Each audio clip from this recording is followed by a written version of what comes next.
Olá, gente, tudo bom? Meu nome é Leandro, sou professor de física do curso Vetor Online. Na aula de hoje, veremos a situação do movimento vertical, especificamente o problema de queda livre. Bom, o problema de queda livre nada mais é do que nós pegarmos um corpo no instante de tempo t0, que está a uma certa altitude do nível de referência. Vamos soltar esse corpo e analisar a trajetória que ele descreve durante a queda.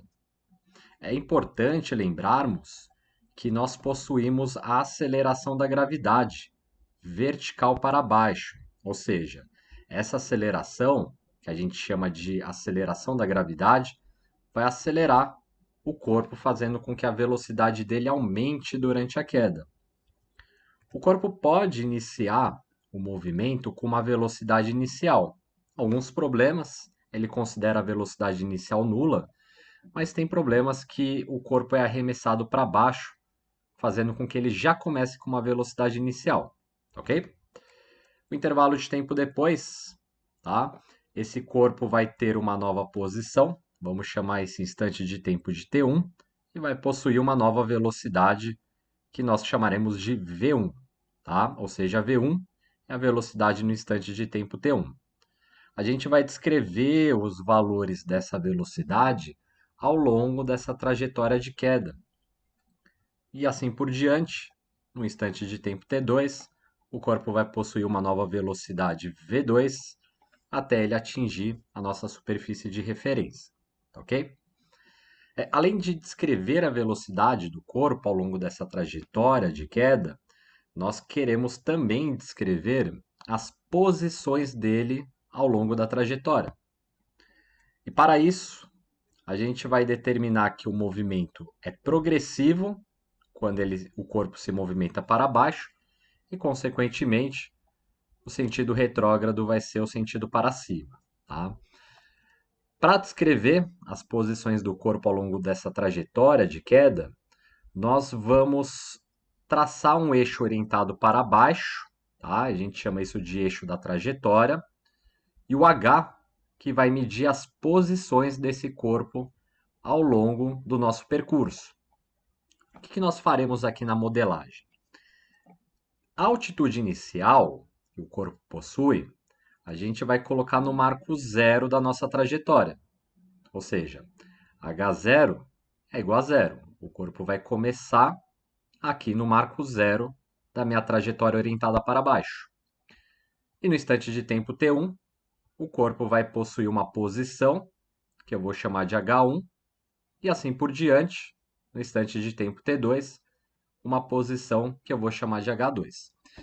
Então, o que nós faremos é buscar as equações horárias que me permitem calcular os valores das velocidades em função dos instantes de tempo, assim como os valores de h em função dos respectivos instantes de tempo. As equações horárias da queda livre são as equações do movimento uniformemente variado, porque é um movimento onde a aceleração é constante. Então, temos que a aceleração em função do tempo, ela é uma constante, tá? Então, se trata de um problema de movimento uniformemente variado. É o próprio g. A aceleração que o corpo possui na queda livre é a própria aceleração da gravidade. A velocidade em função do tempo, no movimento uniformemente variado, é que a velocidade final é igual à inicial, mais a aceleração, que é a da gravidade, vezes o instante de tempo. O pessoal gosta de dar um apelido para essa equação de vovô ateu, tá? Velocidade final é igual a inicial mais aceleração vezes o tempo. E a aceleração já é conhecida, é a própria aceleração da gravidade. Para o espaço, nós vamos ter o seguinte, tá? Só comentando, velocidade vai ser positiva quando o corpo estiver caindo, porque a gente adotou o movimento progressivo para baixo, e vai ser negativa se o corpo eventualmente estiver subindo, tá? Porque o movimento retrógrado foi orientado para cima.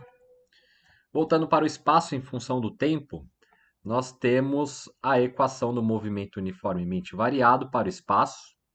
A única diferença do movimento vertical para o retilíneo é que nós trocamos a letra S, que é utilizada no movimento retilíneo horizontal, para a letra H, para descrever que é um movimento vertical, tá?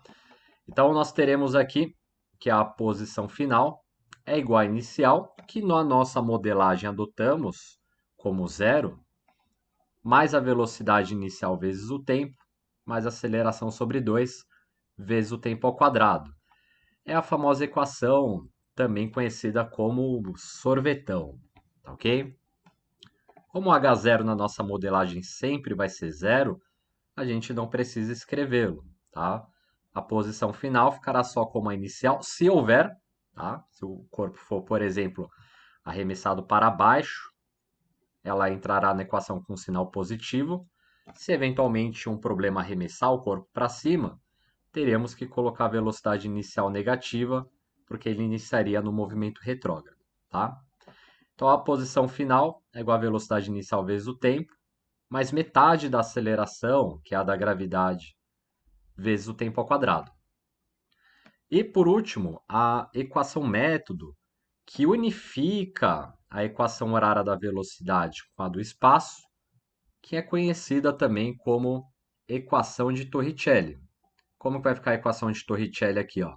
Velocidade final ao quadrado é igual a inicial ao quadrado, mais duas vezes a aceleração, que é a da gravidade, vezes o espaço percorrido, que é ΔH, tá? ΔH é posição final menos inicial. Tá ok, gente? Obrigado pela presença na aula e nós nos vemos aí num próximo assunto. Um abraço.